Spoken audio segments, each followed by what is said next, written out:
Allez, l'actualité de la faune avec Natacha Harry, avec notre spécialiste des animaux dans Télématin. On va découvrir un centre de soins consacré uniquement aux oiseaux. Et vous allez voir à quel point c'est important pour toutes celles et tous ceux qui nous regardent et qui sont sur les côtes en ce moment. C'est la saison, en ce moment, c'est la saison des juvéniles. J'aime beaucoup ce nom, mais ça mérite une petite explication. Bonjour Natacha. Bonjour Thierry. Effectivement, en ce moment, c'est la saison des petits oisillons. Et parfois, on les ramasse à tort quand on les voit sur le sol, pensant qu'ils sont tombés du nid et que plus personne ne s'en occupe. C'est vrai dans certains cas, mais il y a beaucoup d'espèces où finalement, ça fait partie de leur apprentissage de la vie, donc il ne faut pas intervenir. Alors ce matin, je vais vous emmener en Bretagne, découvrir un lieu absolument unique. C'est le centre de sauvegarde de la LPO, la Ligue de protection des oiseaux de l'Île Grande. Ce centre a toute une histoire. Cette histoire est liée aux marées noires successives qu'ont pu connaître les Côtes-Bretagne il y a maintenant quelques années, heureusement. On va remonter à 1978, la marée noire de l'Amoco-Cadix. À l'époque, plus de 220 000 tonnes de fioul et de pétrole s'étaient répandues sur les côtes bretonnes. Autant vous dire que ça a été un carnage pour les oiseaux. 1980, un autre pétrolier, Tagno, s'échoue à nouveau sur les côtes bretonnes. Alors en 1984, la LPO, la Ligue de protection des oiseaux, décide de monter le premier centre de soins en France pour les oiseaux mazoutés. Parce qu'en fait, c'est un traitement très particulier qu'il faut faire à ces oiseaux pour les sauver de cet engluage. Je ne sais même pas si ce terme existe, mais quand on les voit, les plumes complètement collées, on sait qu'ils n'ont absolument aucune chance de survie si on n'intervient pas. Et heureusement qu'ils ont créé ce centre, puisque vous vous souvenez bien sûr de l'Erika quelques années plus tard, où là encore, ça a été absolument un carnage. Alors aujourd'hui, il y a beaucoup moins d'oiseaux mazoutés, simplement l'hiver, en cas de tempête, lorsque les pétroliers sont obligés de délester. Mais ce centre de soins a gardé cette spécificité et en plus s'occupe en ce moment des juvéniles dont on a parlé en début de chronique. Je vous propose d'aller le découvrir, c'est à l'Île Grande.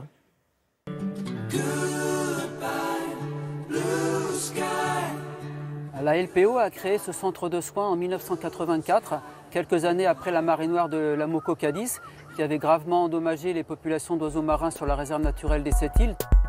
Le naufrage de l'Amoco-Cadix, le 16 mars 1978, a en effet déclenché la pire marée noire de l'histoire du XXe siècle. Une catastrophe sans précédent pour des milliers d'oiseaux marins qui étaient alors en pleine période de reproduction. Ce sont donc des adultes reproducteurs qui ont été décimés. Ça a endommagé gravement ces colonies qui ont mis beaucoup de temps à s'en remettre. Et d'ailleurs, les populations sont souvent restées, en ce qui concerne les pingouins, les guillemots et les macareux, à un niveau très faible. La marée noire de l'Amoco-Cadix a été catastrophique pour la réserve naturelle des Sept-Îles, qui, rappelons-le, est la principale colonie d'oiseaux marins de France. Par exemple, le Fouet-de-Bassan, c'est l'unique colonie française. Les macareux, il n'y a pratiquement plus que là qu'il en reste.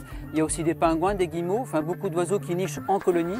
Le 12 décembre 1999, l'Erika, chargée de 30 000 tonnes de fioul lourd, se brisait à son tour au large des côtes du Finistère. Cette fois, en plein hiver, ce sont principalement des oiseaux migrateurs venus des colonies britanniques qui furent touchés. L'ampleur de la catastrophe oblige alors la LPO et d'autres associations à créer en urgence de nouveaux centres de soins. Ce centre a permis depuis ces années de recueillir en tout temps, toute l'année, des oiseaux victimes des pollutions par hydrocarbures, car il y en a toujours, même s'il n'y a plus de marée noire. Les oiseaux mazoutés arrivent surtout en hiver, parce que les conditions de mer sont plus difficiles. Il y a quelques bateaux qui continuent à dégazer. Heureusement, c'est de plus en plus rare. Et puis l'autre activité saisonnière, c'est plutôt maintenant, en été, lorsque les oiseaux tombent des nids. Parfois, c'est normal. Il y a des espèces chez qui les poussins quittent les nids avant de savoir voler, comme par exemple la chouette hulotte, aussi le merle. Il y a une période d'apprentissage où ils sont toujours dépendants et accompagnés de leurs parents. Et il ne faut surtout pas les récupérer à ce moment-là, car en fait, on anéantit tout le travail d'élevage qu'ont accompli les parents jusque-là, et on leur enlève leurs jeunes alors qu'il faudrait tout à fait les laisser. En été, nous recueillons beaucoup de jeunes goélands parce qu'en Bretagne, les goélands ont depuis quelques décennies pris l'habitude de nicher plutôt en ville que dans les îles. Et nous pouvons nous recueillir environ 200 de ces jeunes qui sont menacés d'être écrasés dans les rues sinon. mais au moins ceux-là peuvent être sauvés. Aujourd'hui, le centre LPO de l'île Grande recueille 1 millier d'oiseaux par an. Des oiseaux marins bien sûr, mais aussi toutes sortes d'oiseaux comme des passereaux des jardins, des rapaces et même des petits mammifères. Voici quelques conseils importants pour savoir comment réagir lorsque vous trouvez un oiseau. Lorsqu'une personne trouve un oiseau, il faut d'abord nous téléphoner et si possible même faire une photo avec un téléphone et nous l'envoyer. Comme ça déjà on peut déterminer l'espèce, son âge, s'il s'agit d'un poussin, savoir s'il nécessite d'être récupéré pour être soigné ou s'il est préférable de le laisser à ses parents puisque les jeunes sont très rarement abandonnés en fait. Voilà, c'est important hein, ce qu'on vient de dire là. Si vous trouvez un oiseau, parfois on a envie de se dire, moi je vais me débrouiller tout seul, je sais comment il faut faire, je suis plein d'amour pour cet oiseau. Non, non, vous appelez la LPO. Exactement, Hein, tout est sur notre site internet. Merci beaucoup, Natacha.